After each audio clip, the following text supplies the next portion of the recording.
Siramu mu ggwanga olwaleero beegasse ku Bwakabaka bwa Buganda okujjukira n'okusabira Obuganda nga bwe emyaka 5 mu 3 okuva gavumenti ya Kawenkene Apollo Milton Obote bwe yalumba olubiri lwa nnyinimu emmengo ekyaviirako ne Ssekabaka Sir Edward Walugembe Luwangula Muteesa II okuwaŋŋangukira e Bungereza. Okusaba kuno kubadde ku muzikiti ekibuli era nga kwetabiddwamu abantu bangi omubadde ba minisita mu gavumenti ya Beene, jjajja w'obusiraamu omulangira Dr. Kasim Nakibinga Embuga Kakungulu, abakungu mu gavumenti eya wakati n'abantu abalala bangi. Obubaka bwa Katikkiro busomeddwa omumyuka owokubiri owa Katikkiro era omuwanika w'Obwakabaka Oweekitiibwa Robert Waggwa nga ttotodde Bisoomooza enku mu Bwakabaka mu buzze buyita kyokka n'anokolayo eky'abantu ba Kabaka okuba obumu nti kye kinanyweza Nnamulondo. Tusala tube bumu era twewale ebintu byonna ebiyinza okutematemamu olwo tujja kukuuma okunyweza n'okutaasa Nnamulondo. Tusaba Katonda ensi yaffe agitebeekeze wamu n'okubeera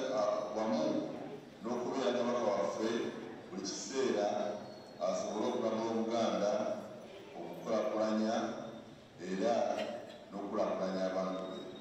Ayongerako nti kati emyaka giweza 26 bukyanga Ssaabasajja Kabaka Ronald Frederick Kimera Mwenda Mutebi II atula ku Nnamulondo y'abajjajjaabe okulamula ensi ye Buganda ng'ebituukiddwako nkumu kyokka nga n'ebisoomooza bingi.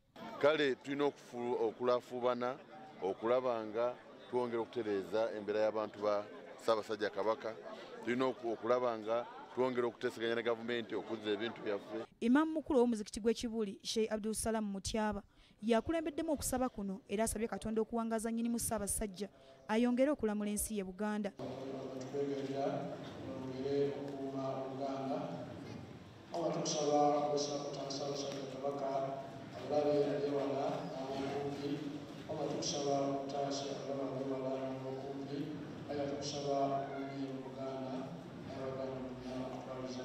Akulembeddemu kutuba Sheikh Yusuf Mutimba asabye abakulembeze okwekuba mu kifuba naddala bwe kituuka ku kusalirawo eddembe ly'abantu.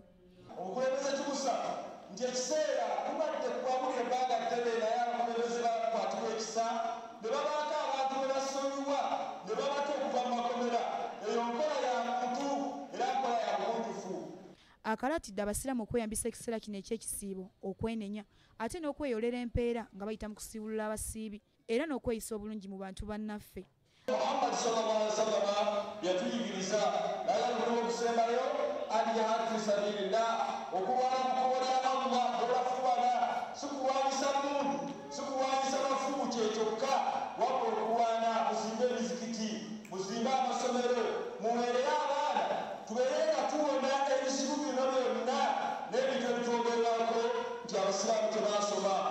Buli lwanga 24 Mei Obwakabaka bujjukira olunaku Dr. Milton Obote eyali Ssaabaminisita wa Uganda lwe yalumba olubiri lw'emmengo ekyaviirako ne Kabaka Sir Edward Luwangula Muteesa II okuwaŋŋanguka era enteekateeka ezikolebwa zigenderera okusabira Obwakabaka okutebuka emitego Obote mwe yayita okuwalampa empologoma ate n'emirembe okubukala mu Buganda.